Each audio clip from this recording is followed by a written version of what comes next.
All right, we'll continue with this. Now I've got, what I've got here is really, I've got 6 objects, 7 objects that are involved in the stem. Okay, in outline view, if I stay in outline view, I can select all 7 of those, being careful not to also select the outside of the leaf. Okay, so I've got all 7 of those objects selected, and you can see them all selected over here in the layers panel as well. Okay, and what I'd like to do here is I'd like to get, let's try that again. I saw one object there that I didn't recognize. Not sure what this guy does. Yeah, look there. You know what that is? I don't know if you can see that right there. If you look right there, that is a stray point. It always happens with the pen tool when you select when you misfire in your drawing. Now, I'm going to go ahead and just continue on, and then we'll delete that later. But you don't really want a stray point here. Okay, I'm going to go to Object and Path, and I'm using the wrong thing here. Let's go to Pathfinder and use the Unite function. Now watch as I click right here, and you'll see that all 7 objects are now a single object. Just this single object. Okay, I want to select that stray point right there and delete it so I don't have a stray point on my file. Okay, let's look at this in preview. You'll see there's no difference in the way it looks, but there's a difference in the way it fills. If you use a gradient fill on this now, it fills as a single object. Okay, and you can see how pretty that could be.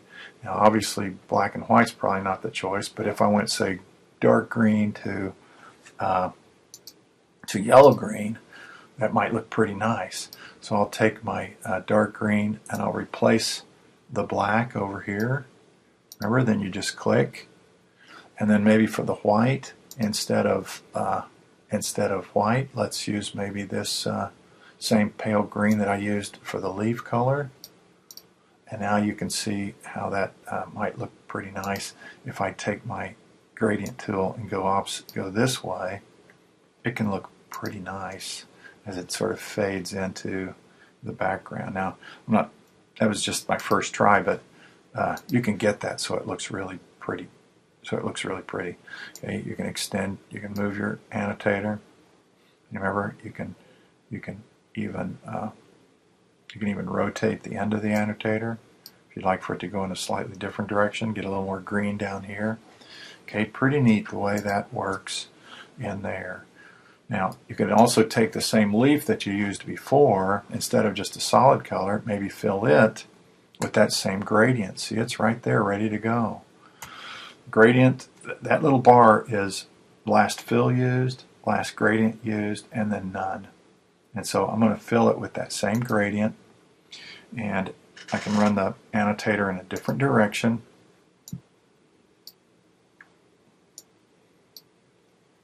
So that hopefully it'll still show all my colors of the vein. Let's see, let's bring this on down. There you go, now it's starting to work a little better. Maybe bring a little bit more of those light colors in at the bottom down here. You can get it so it looks really pretty nice. Now you can go with the gradient on both, or you could go with a gradient on the leaf. You could maybe put a solid back in on the leaf. And now you got good contrast with the rest of the leaf. You go with maybe a darker. Okay, so it just gives you some nice choices there on how to make your leaf look a little, I don't know, more interesting. Okay. All right, let's consider these water droplets. I don't know if you noticed, but there's some kind of like water droplets on the surface here that we'll try to do next. Okay.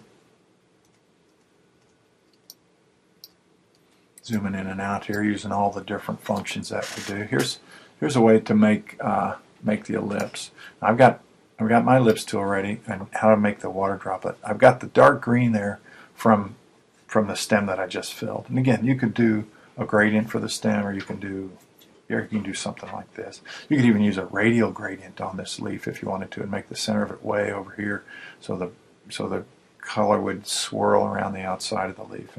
Anything like that you want to do. I'm going to attempt to do a water droplet here, and I'm going to start with just a regular old ellipse. Now, for my thinking, rather than just having the ellipse sort of vertical like Illustrator always does, turn that thing slightly so that it looks like it's kind of resting on the leaf. Maybe even alter it just a little bit more so it looks not quite so perfectly vertical. Okay, I'm going to select that object, and I'm going to copy it, and I'm going to paste in front. I did a paste instead of a paste in front. Okay, now if there's two of them, see that? Okay, now if you, and this is kind of a oddball way to do this, but if you'll try it, I think you'll like it. Now copy it again, or paste in front again, and now I've got three of them. I think, yeah. See how there's three of them there? Okay, do that in outline view, and you can really tell it maybe. See how there's three? Okay, now what I've got here is 3 layers of the green. We don't really need 3 layers of the green. What we need is a dark green, and then another dark green that's slightly out of register, and then a radial gradient on top of that. So we've got the 3 layers. I just need to make this one into a radial gradient. I'm going to start with a starter gradient. You could start with any of them. You could start with the green yellow if you wanted to. I've got one that's black and white here, and so I'm going to start with that. Okay, now what I want is a radial gradient, so I'll make it radial. And I don't want it to be just a gradient on the center like that. I want it to be sort of off center, so I just move the center of my gradient a little bit. And then remember, you've got these handles here where you can change the radial. You can change the gradient. You can move the center of it off center so it looks a little bit more like like the sun is hitting it off the side. And you can change all this stuff. You can change. There's an option here to make it more flat or make it more elliptical. I think you can even rotate it. Okay, so yeah, you can even rotate that gradient. And now you can see it's really kind of starting to look a little better. Okay, now I've got it white to black. If you will make it, you have to trust me on this, make it white to white. And I'm going to take my white, and I'm just going to grab it and pull it over here in place of the black.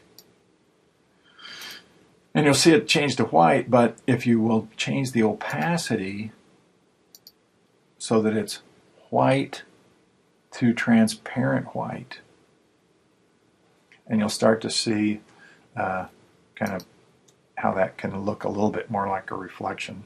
Okay, letting the green of the color below kind of show through. Now, if I go ahead and select that again, and again with the gradient tool there, you may be able to come up with ideas for making it look even more dramatic as I kind of push a little bit of the reflection towards the middle so that more of the green is showing through. Okay, I'm just changing it right there on my annotator. Right? Okay, now I've got, let's say I kind of got it where I want it.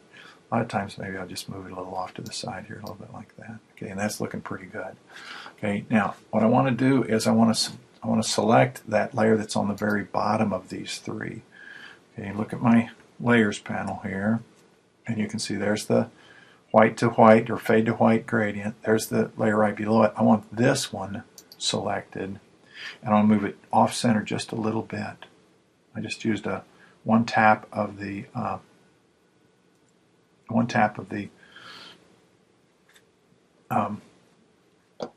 arrow keys. Now and you can be more specific with it if you just go to your direct selection tool, and you can move it exactly where you want. I'm going to put it down right about there, and I want it to be slightly darker than the layer right above it. So I'm going to go to my, if I can get it to go, I'm going to go to my color guide, and I'll choose a dark version of this. See if I can get something that looks kind of shadowy. Okay, and that's looking a little better. So it's dark green, then the green, then the fade to white gradient on top. Right? I've got just a couple of little things that I usually do to this that I'll show you real quick. Don't know why it's jumping like that, but it's alright. I'll figure it out. I put these little highlights along the bottom, and it seems to kind of help. Okay. Alright, so let's go in there and add those little reflections along the bottom. These really are pretty easy. I use an ellipse. I'll set it with white. And I'll just draw myself a little ellipse right here. Okay. I'll use my selection tool to rotate it. Move it down, and then with the direct selection tool I'll just change so it's not a perfect ellipse.